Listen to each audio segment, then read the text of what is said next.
Anak, may maibibigay ako sa'yo. Ano yun, Nay? Magic speaker, makatulong ito sa pag-answer ng mga tanong ng guro mo, anak. Wow, Nay, hindi na ako ma-zero nito. Salamat, Nay. One eternity later. Okay, class. Ano ang English ng aso? Ikaw, Melvin. Magic speaker, ano English ng aso? Dog. Dog, sir. Very good, Melvin. Ito pa. Ano English ng pusa? Magic speaker, ano English ng pusa? Cat. Cat, sir. Very good, Melvin. Melvin, papuntahin mo ang inay mo dito. Sige po, sir. One eternity later. Nay, pinatawag ka po ng guro namin. Bakit? Ano naman ang ginawa mo doon? Ano naman po to, sir? Mrs., alam mo ba ang talino ng anak nyo? Agan po ba? Opo, Mrs. At napag-usapan namin na siya ang pambato namin dito sa paaralan. Ipadala siya sa ibang bansa para sumagot sa mga tanong dun.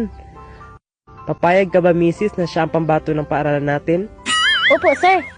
Sige, bukas po ang competition. Dapat maaga siya na makarating dito. Dapat, Mrs., wala siyang dadalhin kahit ano, kagaya ng speaker na dala-dala niya dahil bawal yun. Opo, sir. Uuwi na ako. Anak! Ikaw ang pambato ng school nyo. Dadalhin ka sa ibang bansa para tanungin ka doon. Talaga ba, Nay? Walang problema yan, Nay. Kaya namin to ni Magic Speaker.